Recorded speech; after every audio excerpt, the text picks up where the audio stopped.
What's up, witches? My name is Syzygy, and welcome back to my channel. If you're new here, then hi, hello, nice to have you. Today I wanted to do a more chill, relaxing video that I've been thinking about making for a long while, and that is things I wish I knew as a young artist.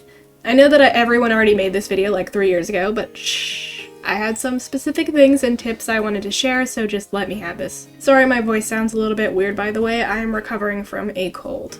Growing up as a young artist, I experienced a whole lot of different things, many of which I wish I had been sort of warned about or informed of, so I wanted to talk about some important things that I learned over the years that I've been making art. First of all, number one, which is in my opinion one of the most important things to remember, art takes time, time is money, and therefore your time is valuable and worth money. By this, I mean that the time that you put into your work is sacred and shouldn't be given out or taken lightly. When I was really young, I used to be kind of surrounded by this group of friends, mostly offline, who would ask me to make art for them a lot. The only time I can recall being paid for my work by a friend was a time in which he quote-unquote commissioned me for 3 full-body, fully rendered pieces, one of which was this Cuphead artwork still in my DeviantArt, and I was only paid a total of $10 for all 3. Outside of that, I made a lot of art for friends all for free, and in retrospect, I do think that a lot of people became my friend, especially in middle school, just to get free art out of me. Not all, of course, but many. This actually happened online a lot as well, but actually not with friends. I detailed a previous experience in my minor's drawing not safe for work video in which a guy in his 30s asked me, a 14-year-old, to draw him not safe for work of an anime girl he liked. At the time, I didn't really see value in my work and I just did what he asked. Even outside of this particularly creepy experience, I remember like 2 other occasions in which I was requested art and I just did it without payment. This is a big no-no, guys. Of course, it is up to you as the artist to decide whether or not you charge friends for your work, but if the reason that you're giving artwork out for free is because you think that your work is not worth being paid for, then I'm here to say that you're wrong.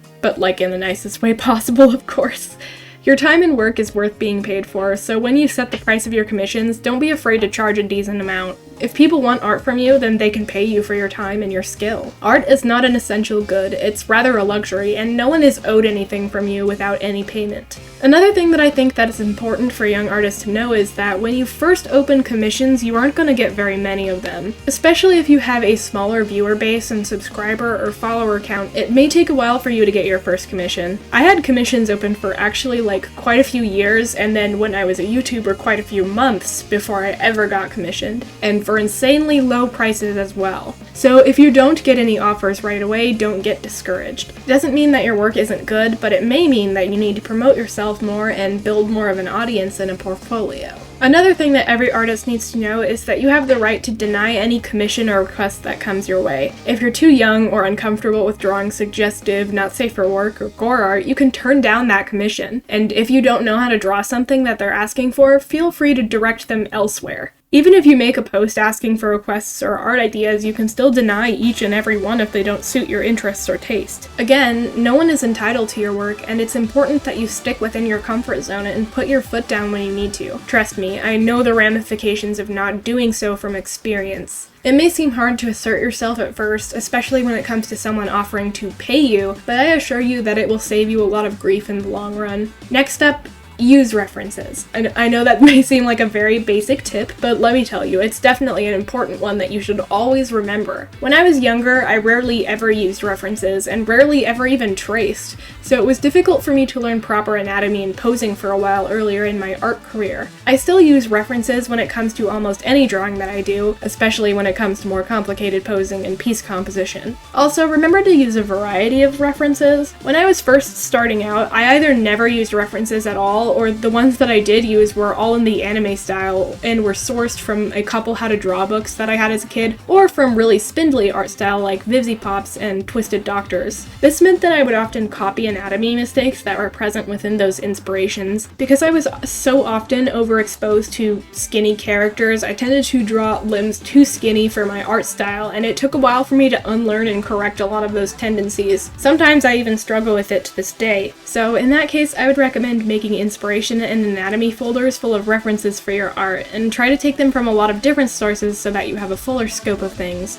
Especially if you have an art style that is closer to realism when it comes to anatomy, I also recommend referencing real photographs, and if you have a mirror or a good place to prop up your phone, you can even take pictures of yourself to reference your own anatomy and poses. Another tip that kind of goes along with the reference thing that I also recommend is that you try drawing in different styles and experiment. You don't need to pick one and just stick to it for the rest of your life. You can move out of your comfort zone and try new things as well. Don't get too into your head trying to develop your art style. It will develop on its own. Experiment, draw the things that you want to draw and that you think look good, and you'll find what you're passionate about. Next up, here's one tip that I'm unfortunately super guilty of.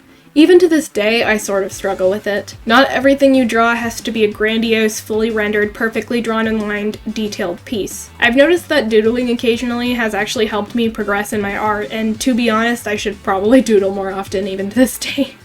I tend to kind of get in my head about my art, thinking that everything has to be fully shaded and rendered and detailed. Especially if you're a new artist that struggles doing all of that, I would see how not taking the time to practice doodle and have fun could actually stunt growth. So I would recommend taking a more lax approach to working on your skills. Of course, that doesn't mean you should never put your effort into drawing those fully rendered pieces, but just know that you can practice in other ways too, and have fun while doing it. Another tip that I have is to not get too in your head about your own improvement, and to never compare your worth to that of another artist. I know from experience that being an intermediate artist is extremely difficult. When you first start in art, you'll see a lot of rapid improvement as you learn the basics and develop your style. But once you get to a certain point of development, the improvement will start slow, and visible improvement will be less easy to take notice of. Of course, that doesn't mean that you've stopped improving, definitely not. It just doesn't come as fast as it may have before. When you're in a rut like this, don't compare yourself to other artists. Don't dog on yourself or get down on yourself because you think that their work is better, or because they have more of a social media presence, or because they get more commissions than you.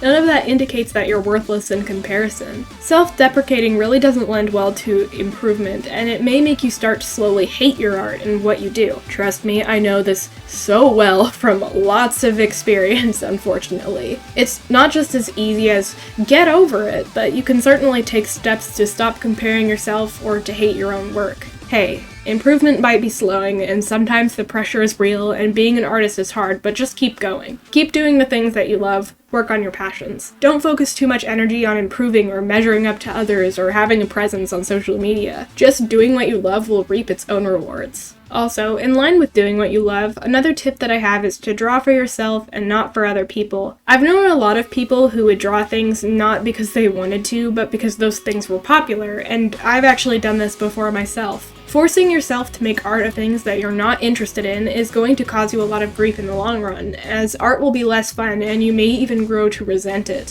For example, I used to draw a lot of Has-Been Hotel and Hell of a Boss art because people would respond to those works more than they would works of my OCs or passions at the time. Of course, I didn't just start drawing them for no reason. I did like the show, but I definitely drew more of them just because they got more, sort of views and favorites on DeviantArt and stuff like that. In recent times, I've actually come to slowly resent many of those artworks because they still get likes and favorites to this very day, and it annoys me that some of the attention is not on my current, much better, much more passionate work. Drawing things that you don't want to draw for the sake of others is something that I just definitely advise you stay away from. Finally, I want to talk about how to take criticism. Now, growing up, I was exposed to a lot of commentators and DA ranters that would bring up this whole criticism of, quote, person X doesn't take criticism, so they're bad. And frankly, this sort of thing just kind of embedded itself into my mentally ill neurodivergent brain and insisted that I have to take critique from each and every person who would give it, and that I would be obligated to ask for critique even when I would be in a state where I couldn't handle it or didn't want it. So yeah,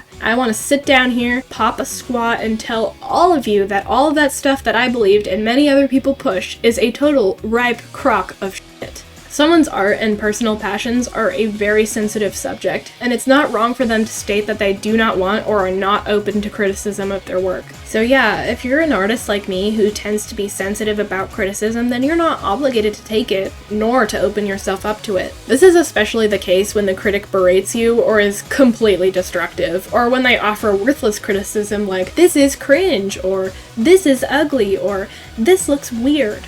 All of those things are not helpful and don't really give the artist any clear ideas on how to improve. Now, on the other side of that coin though, I want to say that I recommend being at least open to critique. Of course, no one is obligated to take critique or to be open to it, but if you're looking to improve, then it's good to search for constructive critique from someone who you can tell is in good faith. When someone says, "Hey, I noticed that the leg here is a bit too short," then perhaps taking that criticism, evaluating it, and then if it's valid, implementing it will actually help you improve your work. The whole taking criticism thing is admittedly a bit of a balancing act. I think that it's best to be open to constructive critique, but to not feel pressured to take criticism that is confusing, destructive, or invalid. Please be open to suggestions, but just like requests and commissions, you don't have to do something that someone suggests that you don't think is valid. Furthermore, you don't even have to acknowledge criticism if you decide to take it. If someone says the leg is too short, you can make sure to fix that in future pieces, but you don't have to give the person who gave the critique validation, especially if the criticism was delivered or presented in a rude or abrasive fashion.